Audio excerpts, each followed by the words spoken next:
saison est très bonne. Voilà, j'ai dit la saison est très bonne. Amen. Que Dieu vous fasse grâce dans ces domaines. Vous savez, quand on est jeune, on sert le Seigneur et qu'on est marié, ça crédibilise aussi. Ce n'est pas que ceux qui ne sont pas mariés n'ont pas la crédibilité. Paul n'était pas marié. Ne vous mettez pas la pression. J'ai la montre, je regarde mes minutes. Je regarde mes minutes sans problème. Je disais, je vais témoigner.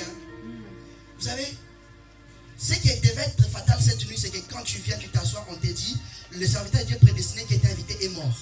Et il est à la mort. Parce que j'ai passé toute ma nuit aux urgences. J'étais très en bonne santé. Je n'ai pas de problème de santé. Je me suis endormi, je me suis couché bien. Comme par hasard, c'était tôt. Je me couche trop souvent tard. Mais à 21h30, je suis allé au lit. Et vers 0h30, 1h du matin, je me suis réveillé. J'étais bloqué sur mon lit, comme ça. J'avais très mal, je n'arrivais pas à respirer. À chaque fois que je voulais prendre l'air, ça me faisait super mal. Comme si on me poignardait vers les reins. Ça faisait extrêmement mal. J'avais des douleurs atroces. J'ai posé une bonne femme. Je suis allé aux toilettes, je suis revenu, j'arrivais pas, j'ai une canne pour mon mariage. Elle m'a servi. J'ai pris la canne, ça m'a aidé à aller jusqu'aux toilettes. Je suis revenu, j'avais très mal. J'ai appelé les urgences, ils ont envoyé l'ambulance. Et ma femme qui est enceinte en ce moment, qui va accoucher d'une très belle fille dans 1 mois et demi. Oh, toi tu dis pas amen. Amen. Jusqu'à ce que tu vas commencer à sourire là, on va décoller encore. Oui, il ne faut pas être crispé, renfermé. Lui c'est qui est encore pieds nus. Non, ces pieds nus là qui ne doivent pas t'intimider, c'est rien. J'ai mal aux pieds, j'ai enlevé les chaussures. Propre. Voilà. Et elle a commencé à prier. Moi je priais en langue, je n'avais même pas la force de mettre à genoux. Elle a commencé à intercéder. Elle a prié, elle a déclaré. Et ça m'a rappelé comment c'est que la femme de Samson a fait. Dieu a fait alliance avec Samson. Hey, vous acceptez. Ah, c'est pas Daniel ma femme. J'ai parlé de Moïse. Lorsque Dieu est venu pour tuer qui? Moïse. Dieu s'est servi d'une bonne femme. Une femme qui connaissait les principes du surnaturel et d'alliance. N'épousez pas n'importe qui. Épousez quelqu'un avec qui vous allez marcher toute votre vie. Quelqu'un qui, à chaque fois qu'un homme va arriver, mettra les genoux à terre et connaît l'alliance que vous avez avec Dieu. La première personne que vous devez impacter, c'est votre femme ou votre mari. Elle a commencé à prier. Lorsque Séphora a prié, Dieu a enlevé la mort qui pesait sur Moïse. Parce que c'est Dieu qui voulait tuer Moïse parce que l'enfant n'était pas circoncis. J'ai entendu ma femme prier. Seigneur, mon mari ne mourra pas. Je le déclare et c'est ainsi. Dans les domaines des guérisons, on ne prie pas. On prend autorité pour chasser. Je suis encore dans mon témoignage. Ne vous inquiétez pas. Après sa prière, je n'avais plus mal. Je n'avais plus mal. J'ai respiré normalement. Les pompiers sont arrivés, je m'ont amené aux urgences pour faire des examens, mais je n'avais rien. Ils ont fait pour les reins, pour la respiration, ils ont cherché dans l'urine, je n'avais absolument rien. J'aimerais dire à une jeune ou à un jeune homme, à quelqu'un ce soir, que l'âge n'est qu'un chiffre. Et ce n'est pas une excuse pour servir Dieu. Celui qui a 50 ans et qui va mourir à 60 ans, et celui qui a 25 ans, qui va mourir à 30 ans, qui a encore les temps à vivre? Celui qui a 50 ans, il lui reste 10 ans. Celui qui a 25 ans, il lui reste 5 ans. Si tu penses que tu as les temps, je viens te rappeler que pour impacter, tu n'as pas besoin de temps. Le seul temps dont tu as besoin, c'est le temps favorable de Dieu. Je suis encore dans mon témoignage. Je suis né à Kananga, en République démocratique du Congo, né dans une famille de 10, même père, même mère. Mon père est décédé en 2019. Le jour où il est décédé, j'ai dit à Dieu, j'arrête de te servir. Je redeviens un simple serviteur. Parce qu'en 2019, au mois d'avril, mon petit frère est mort un certain dimanche. Le même jour, j'ai prié pour une fille sur Paris qui était dans le coma et qui est dans le coma. Et Et de 5h à 6h, elle est guérie. À 6h, on m'appelle pour dire que mon petit frère est malade. À 17h, il meurt. Même année, on avait au mois de décembre, mon père se réveille un bon matin. Il décide avec mon petit frère. Et il va dormir et il se réveille. Il ne se réveille plus. On l'amène aux urgences, il est mort. J'ai dit à Dieu, chantage émotionnel. Tu sais, toi, moi j'arrête les métros. C'est mon truc. Hein. Moi j'arrête les rues. Moi j'arrête les voyages missionnaires. C'est fini. Moi je vais redevenir un simple serviteur dans le banc. Chose grave, je pensais que c'était moi qui décidais. Je me suis retrouvé pendant que le corps de mon père était à la mort, dans un métro en train d'évangéliser avec sourire aux lèvres. Alors qu'il y avait 24 heures, je faisais du chantage à Dieu. Parce que j'avais fait un rêve où Dieu prenait mon père. Et j'ai pleuré dans mon rêve. Quand je me suis réveillé, mon coussin était mouillé. J'ai dit à Dieu, non, c'est trop tôt. Il ne m'a jamais vu prêcher comme ça. Il suit des lives, il suit en direct, mais il ne m'a jamais vu. J'aimerais, c'est un rêve. Écoutez, Dieu n'a pas accompli tous vos rêves. Alléluia. Ne faites pas du chantage à Dieu. Même Moïse n'a pas pu. Il a dit, si tu le tues, enlève mon nom dans les livres des vies. Mais nous savons tous ici qu'ils ne sont pas tous en clair. Au Canada, ils ne sont pas arrivés. Ils ont été exterminés dans les déserts. Aussi nombreux qu'ils étaient. On ne fait pas du chantage à Dieu. Je me suis retrouvé en train d'évangéliser. Pour vous dire que j'ai la grâce de Dieu d'évangéliser dans le métro, dans les rues, dans le RER. Je ne suis pas de Paris, je suis de Lyon. Je viens de Lyon, où je vis avec ma femme ainsi que ma grande famille. Je suis de l'église de la communauté chrétienne de la perfection.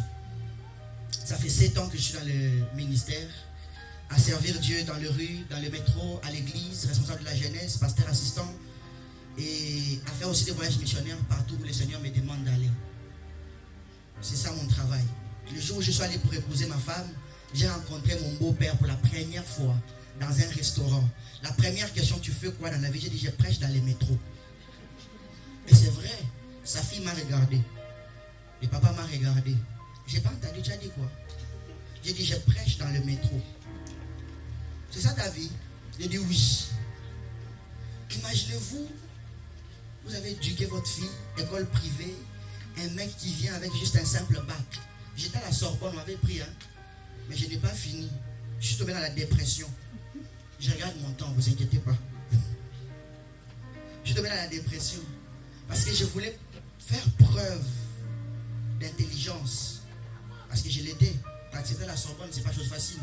Je voulais faire plaisir à ma famille, à mes frères, à mes soeurs. Tout le monde me disait, il faut que tu fasses des grandes études, il faut que tu ailles loin. Je n'avais pas la paix en moi. Il y avait l'appel de Dieu qui était plus fort que mes études. Je n'ai pas dit, va laisser les études pour venir servir Dieu. Amen. Mon parcours n'est pas ton parcours. Amen. Alléluia. Amen. Parce que nous, les gens, on est comme ça. Je pense que cette parole, elle est la mienne parce que tu as un projet d'abandonner les études. N'abandonne pas. Amen. Tu vas souffrir. Tu vas souffrir. Amen. J'ai quitté mes parents à l'âge de 14 ans. J'ai traversé les garages à Kinshasa, en dormant par-ci, par-là, en mangeant des fois des mangues pour dormir. Je connaissais que c'est laver l'eau du puits en pleine Kinshasa. Le puits là que les mamans prennent les bilans pour mettre l'eau. Voilà, j'allais le matin, je prenais de l'eau, je me lavais. Et à l'école, je partais, je prêchais dans toutes les classes. Toutes les classes. On m'avait surnommé Motoba chéri, mais je n'avais même pas de chéri. Adieu. C'est important. J'ai grandi comme ça, à servir Dieu, passant par l'Afrique du Sud pour servir Dieu. Je me suis réveillé un bon matin, j'ai dit, Dieu me dit d'aller en Afrique du Sud, je ne parle même pas anglais. On va évangéliser là-bas. Je suis parti à Johannesburg pendant le Covid, en mars 2020. Mon pasteur m'a dit, il y a le Covid, j'ai dit, Dieu a dit d'aller, j'y vais. Je suis allé dans les rues de Joburg, Johannesburg, on a prêché en français. J'ai croisé des gens que je n'avais jamais rencontrés, qui ont commencé à interpréter pour moi. Il y avait une femme avec le problème des peaux. On a prié sur place, elle était guérie. Ça me rappelle sur le métro de Paris, je prenais les trains pour aller sur Lyon. On a rencontré une fille avec des béquilles. Elle était blanche, de souche, purément.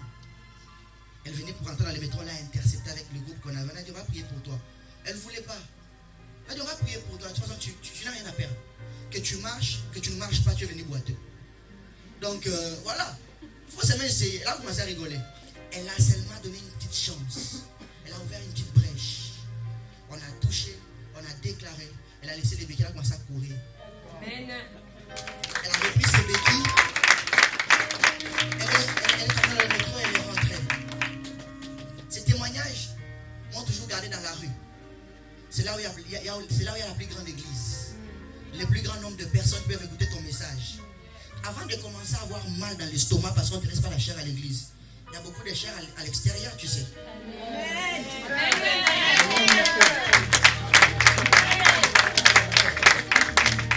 Les pasteurs, ils prêchent du 1er au 30. Ta propre sœur à la maison. Disciple numéro 1. Ta propre famille. Église numéro 1. Tu peux faire des choses extraordinaires avec Dieu. Maintenant avec toi, tu sais quoi? Tu as trop l'assurance sur toi-même. Tu comptes sur toi-même.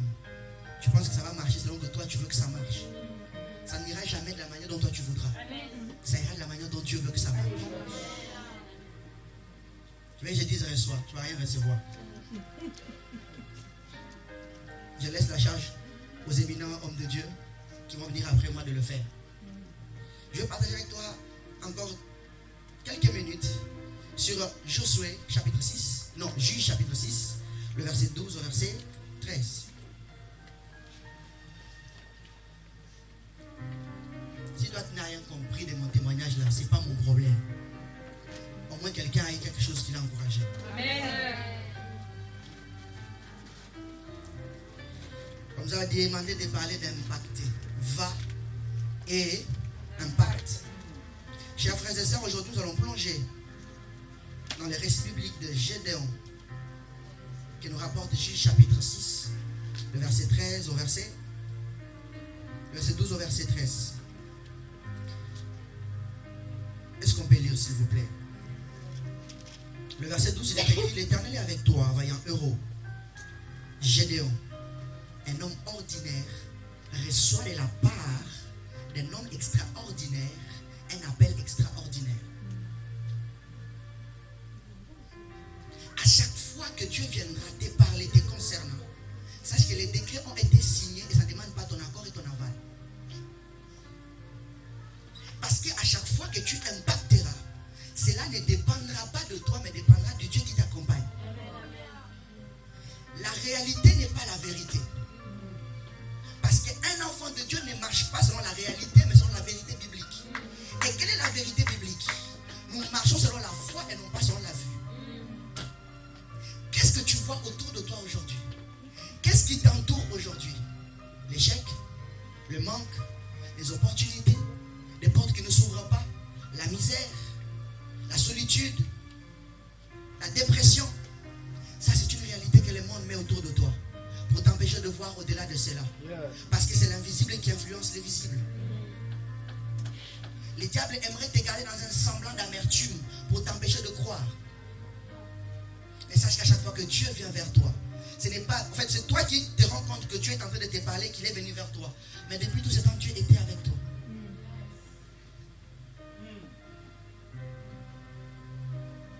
N'est-il pas écrit qu'il est éternel? Et quand on dit éternel, c'est le seul qui a frayé un chemin, qui a créé les temps dans l'éternité. Dieu doit demeurer ton plan A et ton plan Z. Dieu ne doit pas être l'option A en ayant une option B à côté. Daniel 1 chapitre 8, la Bible dit: Daniel résolut dans son cœur de ne pas se souiller de mets que mange le roi. Mais cette génération, nous sommes prêts à nous souiller à cause de rien. Génération fast food. Oh, Dieu ne travaille pas avec des hommes et des femmes fast food. Dieu prend le temps. Et ça prendra le temps que ça prendra. Dieu continuera de travailler en toi jusqu'au jour où il enverra quelqu'un sans pour autant te dire quelque chose pour qu'il vienne pour te oindre. Et lorsque la personne arrivera chez toi, il trouvera une famille bien au complet. Et toi, tu ne seras pas là. Mais une parole sera libérée quelque part en ta faveur. Lorsque ton père et ta mère présenteront les hommes qualifiés, Dieu ne serait pas en train de voir ceux qui sont qualifiés. Lorsque les hommes de ta famille seront en train de te présenter comme eux, qui doivent amener le relève, le réveil, la délivrance, Dieu ne serait pas en train de voir ce qui frappe à l'œil. Ne sois pas intimidé par nos parlants langues. Nous ne sommes que le fruit de la grâce. Est-ce que je parle à quelqu'un? Oh, est-ce que je parle à quelqu'un? Ne sois pas intimidé par nos parlants langues. Combien parlent la langue en privé, on ne sait même pas. zéro vie de prière. Comment tu veux aller impacter? Tu viens me dire, quand on reçoit, tu vas recevoir quoi? Tu ne sauras pas l'entretenir. Quelle vie de prière tu as? Quelle intimité que tu as pour que Dieu vienne vers toi? Dieu ne vient qu'auprès de ceux-là qui les cherchent. Vous savez, tous nous chantons, rémunérateur de ceux qui les cherchent. Comment tu les cherches? On dit prier sans cesse. Tu pries que quand c'est occasionnel. C'est quand il faut aller à la retraite. Tu vas à la retraite pour ton mariage et jamais pour rencontrer le Dieu du mariage.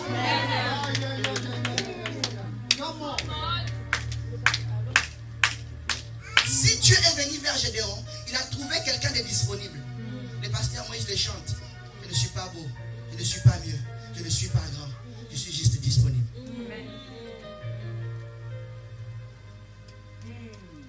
Toi, tu es quelqu'un qui est disponible, orgueilleux. Tu n'impacteras pas. Parce que les premiers témoignages viennent de ta famille. Mais comme tu es impoli chez toi, oh, on n'est pas. Le prophète n'est pas accepté chez lui. Nous, on nous accepte comment? Oh, nous, on nous accepte comment? J'ai mon grand frère, psychologue 2.0. Mais quand ça ne va pas, allô, man of God. Je suis 7e de ma famille. Mon père perd son âme. Quand ça ne va pas, allô, man of God. Il était orthodoxe, moi j'étais évangélique. Vous ne connaissez pas les orthodoxes, hein? Il faut aller chercher. Devoir, hein? Un petit devoir.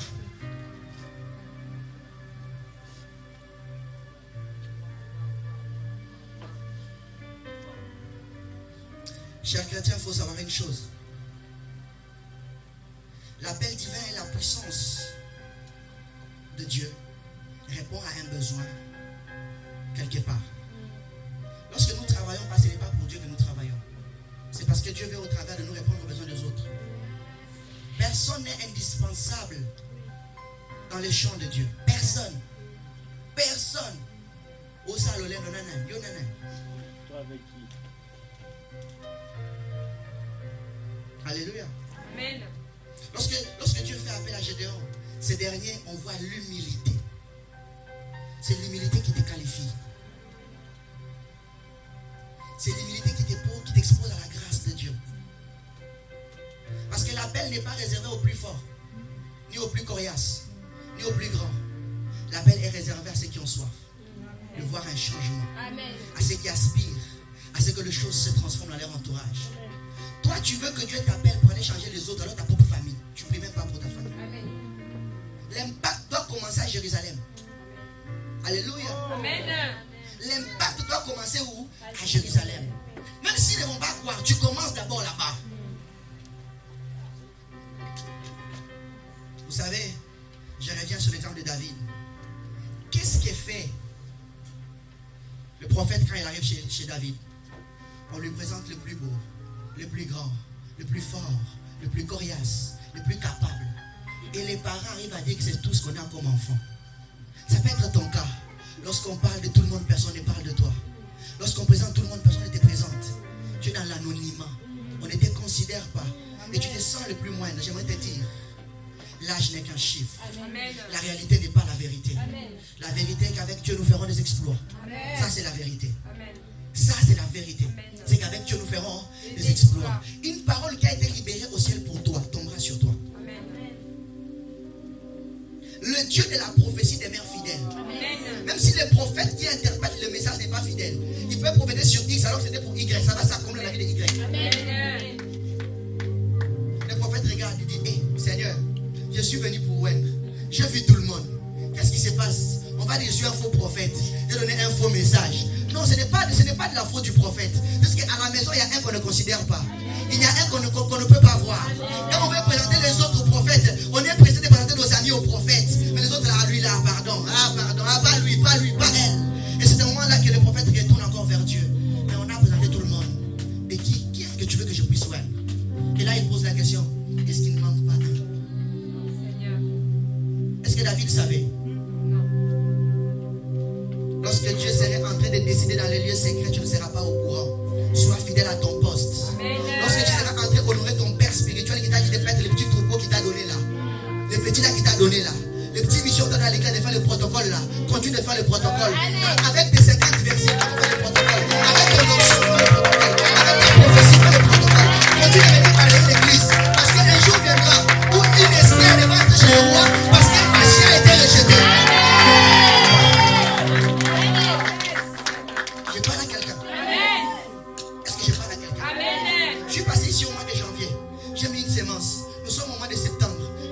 naissance.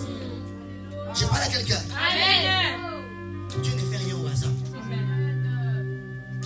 Si tu regardes seulement les jeunes là qui sont là, voilà, bien habillés, bien parfumés, bien sapés, tu ne vas rien recevoir. Si tu es venu pour voir ce qui va être le plus chic, tu ne vas rien recevoir. Ne sois pas un spectateur, sois un acteur ce soir. Amen. Sois un acteur. Nous sommes venus tous ici pour assoiffer. Tous. Même les prédicateurs, on est venus pour assoiffer. Plus il y a la soif, plus la vase est remplie. Le jour où tu dis c'est bon, je n'ai plus de respire, l'huile s'arrête.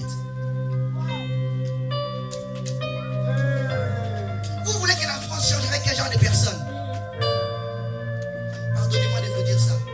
80% des Congolais, commérage, les pasteurs a fait, les pasteurs a dit, elle a fait, elle a dit. L'église des Congolais aille toi-même congolaise, toi-même congolais. Comment tu vas impacter?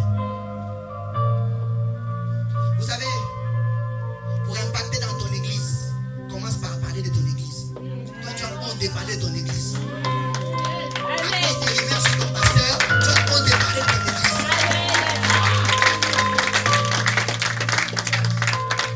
Nous voulons impacter. Arrêtons avec les commérages. La sœur vient d'arriver à l'église, elle encore c'est qui?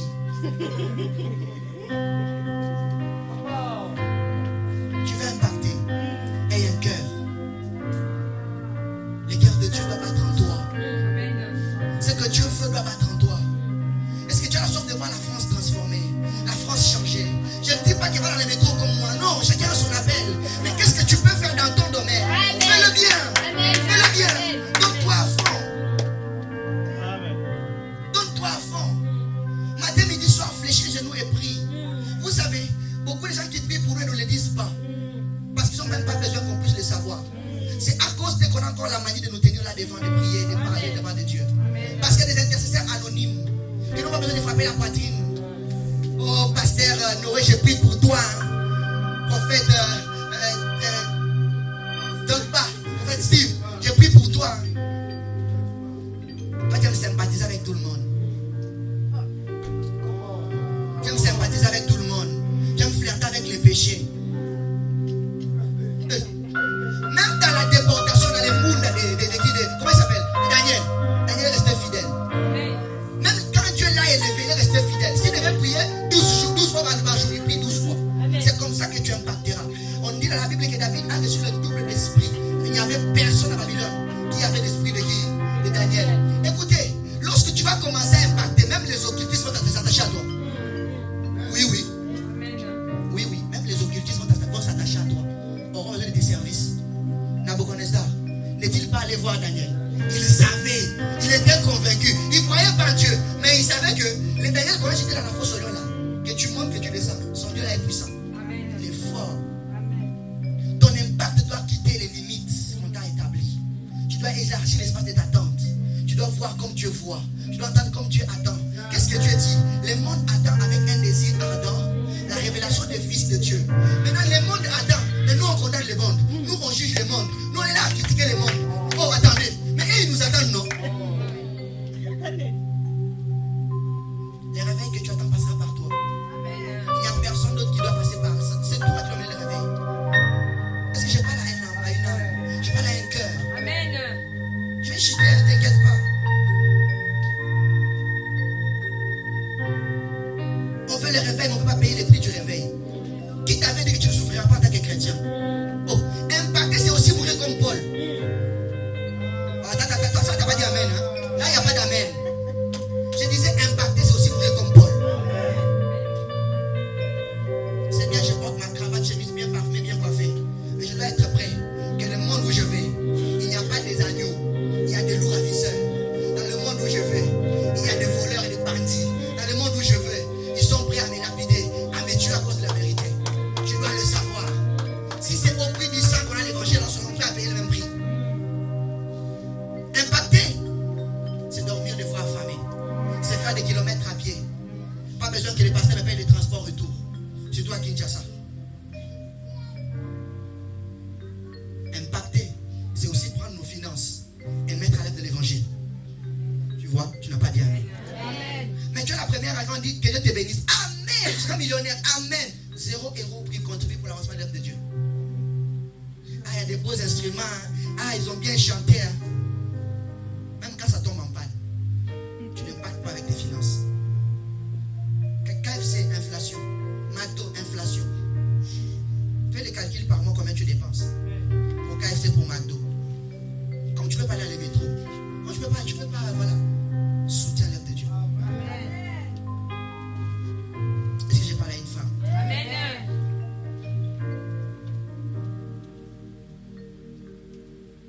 Il faut savoir que dans notre faiblesse, la puissance de Dieu nous suffit. Dans nos faiblesses, la puissance de Dieu nous suffit. L'histoire de Gédéon est un rappel puissant que Dieu peut utiliser de personnes ordinaires pour accomplir des œuvres extraordinaires lorsqu'elles répondent à son appel avec foi. Alléluia. Amen. Alléluia. Amen. Je disais, la puissance de la foi se trouve dans notre capacité à reconnaître la présence de Dieu. Oh, t'as pas entendu? La puissance de la foi se trouve dans notre capacité à reconnaître la présence de Dieu. Ça, c'est David. Même dans la vallée de l'ombre de la mort, je ne crains aucun mal, car tu es avec moi. Mais toi et moi, c'est quoi le problème? À chaque fois qu'on arrive dans la vallée de l'ombre de la mort, on devient des pleurnichards. Dieu, tu m'as laissé. Dieu, tu m'as abandonné. Pourquoi moi, mais tu veux qu'il soit qui? Moi, j'ai eu mon temps de souffrir au Congo. Je n'ai pas dit que ce n'est pas fini. J'ai eu mon temps. Quand un jeune vient chez moi, oh non, leader, parce que chez nous à l'église on appelle les leaders. Tu vois ça, j'aime pas miskina. Moi je suis pas miskina. Il n'y a pas de miskina, lève-toi. C'est la vie qui te donne des coups. Tu as Dieu, pourquoi tu pleures? C'est quoi ton identité? Je suis enfant de Dieu, alors lève-toi. La vie te donne des coups, remets. Sinon tu commences à pleurer dans ta famille, ils vont faire comment? Et ils sont des païens. Toi tu pleures. S'il faut pleurer, c'est agir dans la présence de Dieu. Tu pleures, tu sais que il est là. Matin, midi, soir. C'est avec lui que je vais terrasser. C'est avec lui que je vais vaincre. S'il m'appelle vaillant héros et que moi je ne vois rien, je suis vaillant héros. Oh. S'il m'appelle puissant et que moi je ne vois pas la puissance, je suis puissant. Amen. Que le faible dit je suis. Mais toi quand tu es faible, pasteur, je suis trop faible. Je n'en peux plus. Ma situation, je deviens femme pleureuse. Lamentation selon toi. Mets ton nom. Non, après ces moments, après cette première édition, il faut que tu ne sois plus quelqu'un de lamentable. Une personne lamentable. Toi, on doit te voir à l'église seulement comme ça. Ah, la sœur Miskina est venue. Le frère Miskina est venu. Non, arrêtez avec ça. Arrêtez avec ça. Je ne dis pas qu'on n'aura pas de problème. Il ne nous a pas dit qu'il n'y aura pas de problème. Et resterez-vous lorsqu'on vous persécutera. Il faut dire avec moi persécuter. Ah oui, hein. On aime la gloire, on n'aime pas la persécution. Oh. Tu vas impacter. Les gens que tu vas impacter là, ils vont te briser. Ils vont te corriger. Ils vont te parler mal. Ils vont te taper. Ah oui.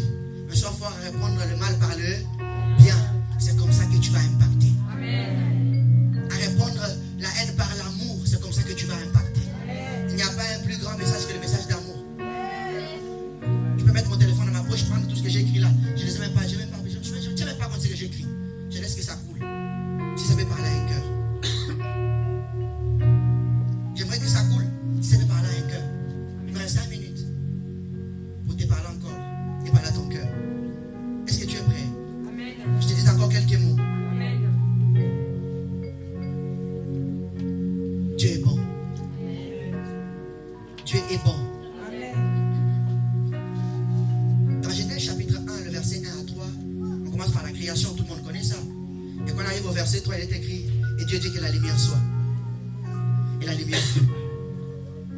Là où il n'y a rien, là où on ne voit rien, dans les néants, dans les tohi-bohi, c'est là que Dieu amène à l'existence ce qui n'existe pas. Amen. Est-ce que c'est ton cas ce soir? Amen. Oh, tu es rejeté de tous, abandonné de tous. Tu n'as ni beauté ni éclat pour attirer les regards. Tu vis dans l'hypocrisie. Ça veut dire qu'il y a un masque et tout le monde voit. Mais l'intimité, Dieu voit. Que Dieu te localise ce soir. Amen. Quand je parle d'hypocrisie, je ne dis pas que tu vas dans les péchés. Hein. Non. Tu veux montrer, faire un semblant que tout va bien. Tu montres à tout le monde que tout va bien, mais dans les secrets, tu pleures. Dans les secrets, tu grinces les dents. Dans les secrets, c'est compliqué, c'est difficile. Laisse-moi te dire une chose. Il est celui qui amène à l'existence ce qui n'existe pas. Oh, il est Dieu, le Dieu qui fait une chose nouvelle dans ta vie. Et je crois qu'aujourd'hui, Dieu commence une nouvelle chose dans ta vie. Dieu commence un nouveau parcours. Dieu commence un nouveau chapitre. Là où les hommes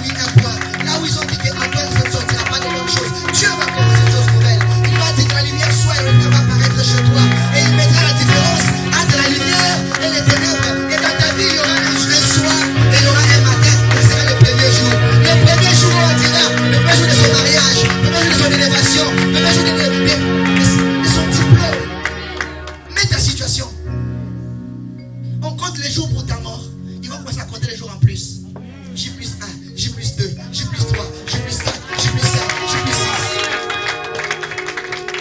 Parce que sur toi, sa lumière apparaît. Parce que sur toi, sa lumière apparaît. N'est-il pas écrit dans ta Bible comme dans la mienne qu'il est celui qui relève l'indulgent et qui les fait asseoir avec les grands? Écoutez, si les grands vont fermer la porte, hein, va dans la forêt. Il y a des arbres là-bas. T'as pas encore compris, hein? Je vais y arriver.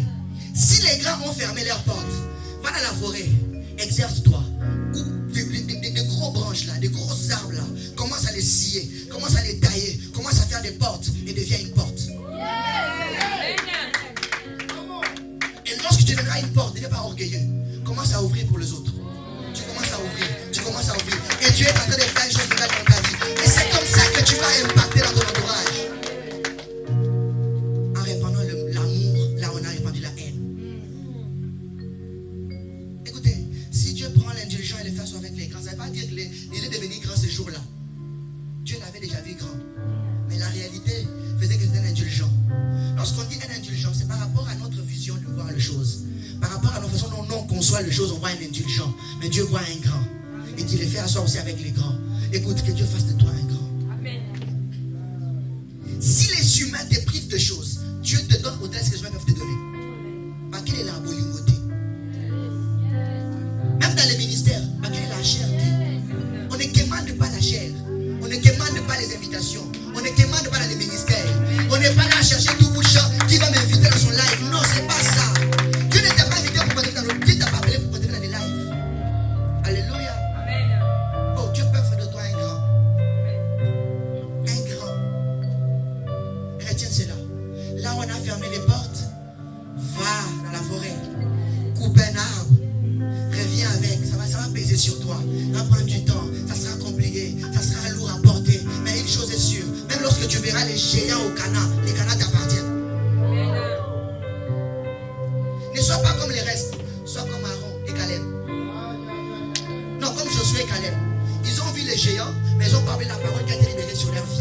Ne remets pas en cause la prophétie qui a été libérée sur toi. Ne remets pas en cause la parole qui a été libérée sur toi. Ne remets pas en cause ce qui a été dit sur ta vie. Avant de chercher de nouvelles prophéties, je nous rappelle encore une fois. Rappelons-nous la dernière fois que Dieu a parlé, il avait dit quoi? Bon, avec toi, c'est quoi? Tu abandonnes les anciennes prophéties, tu cherches de nouvelles. Tu en as plein dans le magasin, tu fais quoi avec? Tu fais quoi avec? Est-ce qu'on peut acclamer pour Jésus? Est-ce que tu peux acclamer pour Jésus? Est-ce que tu peux faire mieux? Acclamer pour Jésus, pas prier. Ce qu'on a mis à Alléluia. Par la grâce de Dieu, je prie cette parole qui vient de passer à ton cœur. Que Dieu le bénisse abondamment. Soyez bénis. Est-ce que tu peux acclamer Jésus? Est-ce que tu peux acclamer Jésus? Acclamer Jésus, Jésus.